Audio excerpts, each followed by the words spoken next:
range threats that may present to one of the protectees. So what we do know is that the time to exposure, the moment that threat was identified, again, after probably that first shot, there was almost immediate engagement of that threat, and that threat was neutralized within seconds from the audio that we heard and then from CNN's own report. And Juliet, obviously from an investigation standpoint, national security standpoint, a lot obviously now goes to who was this individual who did it? Were there more individuals involved? Motivation, method, everything. Yeah.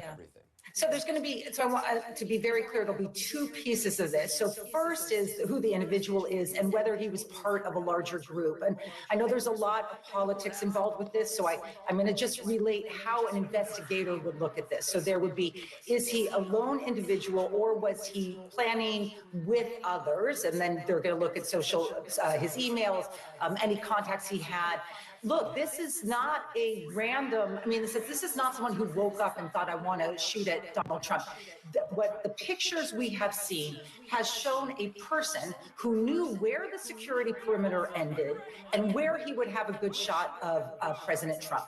That is a serious, I'm going to call it assassin. That is a serious assassin. That is someone who knew exactly what he wanted to do. And however Donald Trump got the blood marks, whatever the reporting is, something came very close to seriously harming Donald Trump, the former president and the nominee for the Republican Party. So that's the first part. The second part is, of course, motives. So you're going to look at three different pools. And again, I am stating what an investigator would do at this stage. There's lots of politics going on around right now. I condemn, everyone condemns violence and the extension of violence as a political display. We have to deal with this issue. This democracy cannot survive if violence is utilized as part of our democratic processes. You are going to look first to ideological enemies of Donald Trump. This is obvious, right? Is it the left wing or someone who feels that he's a threat to either a cause, a movement, or whatever else? The second is you're going to look at a psychological reason for it. This is the John Hinckley reason, that someone wanted to maybe impress others, become famous or whatever, and there's actually no known ideological reason. And then the third is, was it a former supporter of Donald Trump who feels or is focused on a certain issue or a certain reason? I think the third possibility is the least likely. But if you are an objective investigator at this stage, you're looking at those three potential motives based on our basic understanding of how the world works right now.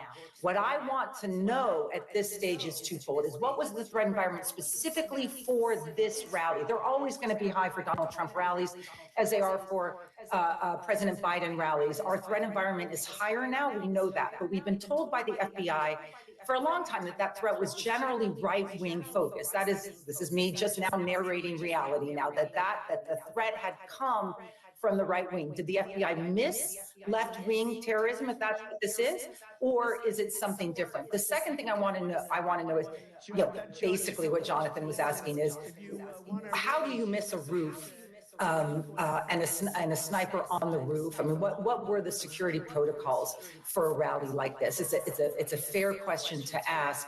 The Secret Service response was terrific, obviously, but do we need to extend our security perimeters for the time being, given what we know the threat environment is? So that's basically where it stands. It's a lot.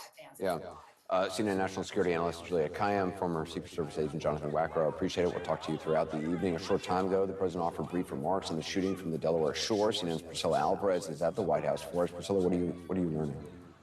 Yeah, Anderson, the president saying repeatedly that he has tried to reach Donald Trump, was unable to do so just yet, but that he would continue to try over the course of the evening. The president thanking Secret Service, but also saying quite bluntly, quote, "There is no place in America for this kind of violence. It's sick." So the president condemning this incident and noting that rallies should be held. And they should. Now, Anderson, what I'm also learning is that Biden campaign officials huddled only minutes after this incident unfolded in Pennsylvania, where they decided that they would stop all outbound communications and also pull down TV ads. Now, the campaign also sent a note to staff staff, telling them to refrain from commenting on social media. So the campaign responding also quite rapidly this afternoon as we were learning details of what occurred there in Pennsylvania. Now, I will also note, Anderson, as a reminder to viewers, the president is not here at the White House. He is at Rehoboth, at his Delaware residence. That is where he delivered remarks. He was in church when this incident unfolded, leaving only moments after when, at the time, reporters asked him if he had been briefed. He had said no, but we know now that he has been briefed and briefed repeatedly by senior U.S. officials, including Homeland Security Secretary Alejandro Mayorkas. But again, I will note that the president's resounding message tonight is that this political violence should not stand and that he is trying to get a hold of Donald Trump this evening. Priscilla Alvarez at the White House for us. Thank you. Wolf, back to you. Anderson, I'm here. This is from Donald Trump's account, @RealDonaldTrump, and I'm going to go ahead and read it to you by way of Trump's campaign, who sends it this way and says the following. I want to thank the United States Secret Service and all of law enforcement for their rapid response on the shooting that just took place in Butler, Pennsylvania. Most importantly, I want to extend my condolences to the family of the person at the rally who was killed, and also to the family of another person that was badly injured. It is incredible that such an act can take place in our country. Nothing is known at this time about the shooter, who is now dead. I was shot with a bullet that pierced the upper part of my right ear. I knew immediately that something was wrong and that I heard a whizzing sound, shots, and immediately felt the bullet ripping through the skin. Much bleeding took place, so I realized then what was happening. He concludes in all caps, God bless America, exclamation point.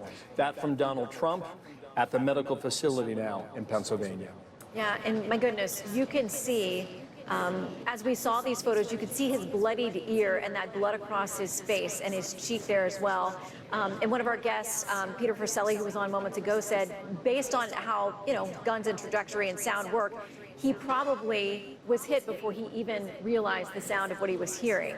And we saw him before he hit the ground, that he reached up to touch his ear. So as we've said repeatedly, the fact that this person was shooting at the former president of the United States, a current presidential contender, and within millimeters, centimeters, I mean, a difference, you are right there by his temple. And clearly, it appears now that was the intention, was to take this man out.